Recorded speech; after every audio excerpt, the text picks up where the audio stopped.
Welcome to the video, guys. Even now, as we reach the apparent peak of the coronavirus, Remoaners out there are determined to use it for their own ends, of course, in the hope of stopping Brexit, which is something that just keeps popping up in one form or another. Recently, it's been the National Unity Government calls or delaying Brexit for the so-called disaster that would be a no-deal Brexit after this current situation has been sorted out. But today, RT have decided to join in with this op-ed here that we're going to take a look at and thoroughly destroy because it's full of complete nonsense. The article headlines, "Brexit could be deadlier than coronavirus for the UK," which is just amazing and goes back to the old Project Fear about how Brexit will cost people their lives. You remember it from the latter part of last year, just before we had the election. It was nonsense then, and it's still nonsense now. This article is by Chris Sweeney, writes for various UK magazines and newspapers, including The Times, The Sun and The Daily Record. Boris Johnson's government is doggedly sticking with Brexit, which might kill Britain's economy, with the country in a crisis situation and expected to suffer the most of any European nation from the pandemic.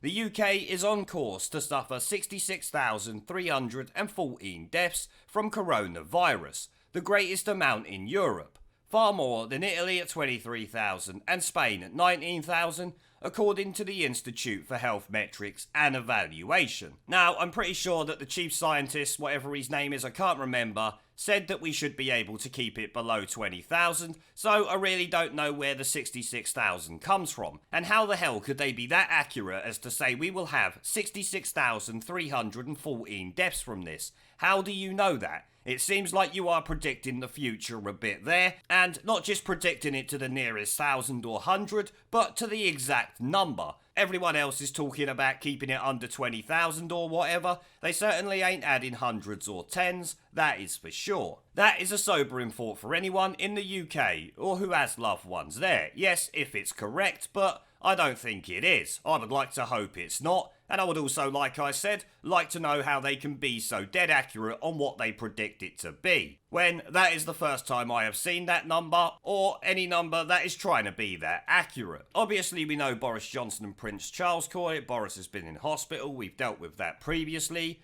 There has also been shocking scenes as British supermarket shelves were stripped bare of toilet paper.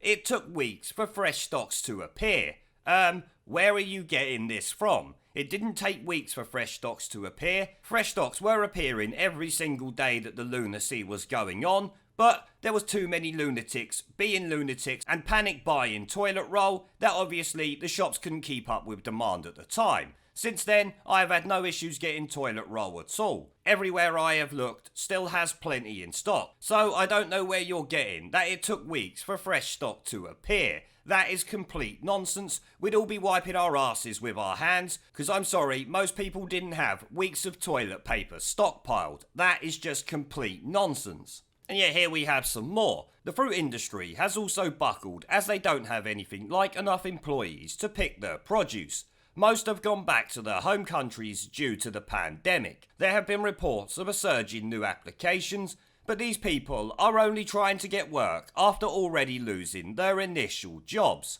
Which I don't understand why that even matters. You said yourself there's been a surge in new applications, completely rubbishing your claim that the fruit industry has buckled. Fruit and veg growers call for workers to feed the nation. This was back on the 24th of March, and is likely what they're going on about here, without obviously checking recent reports. Thousands apply for fruit and veg grower jobs. Record numbers of people in the UK are looking for farming jobs, according to figures released by job search engines. Total Jobs says it's seen 50,000 searches for farming jobs in the past week alone. Tuesday the 24th of March, nearly 10,000 Brits apply for picking jobs, completely rubbishing the RT article's claim that the fruit and veg industry is suffering. It sounds to me like they were just moaning that there wasn't enough immigrants in this country. I could be wrong, of course. With reports just yesterday saying fruit farmers hope local pickers are here to stay for seasons to come. It says here, we used to get 200 pickers from Cupper alone, but by 1996 that was down to about 10, and our last local picker was in the year 2000, so 20 years ago now. John said the majority of his temporary workforce harvesting berries in spring and summer now come from Bulgaria, and current travel restrictions have left him desperate for pickers. Fearing thousands of tons of fruit will rot on the fields, at the risk of their livelihoods and empty supermarket shelves, farmers across the country have grouped together to urge local workers to come back to the job.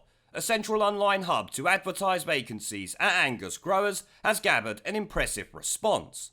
He seasonally employs 850 people to pick 18,000 tonnes of fruit across his 2 farms. He said, "I'm hopeful we should have enough workers to cover the shortfall when the season starts for us around the middle of May." So they've still got a month to go, and he's extremely hopeful by the sounds of it that they will have enough workers to cover the shortfall. So it doesn't look like it's so desperate to me. I don't know about you guys. And these British businesses actually want the locals to stay on and continue doing the job. Which, if you needed any more evidence, we have an article from The Guardian. Scottish fruit farmers recruit thousands of locals to save harvest.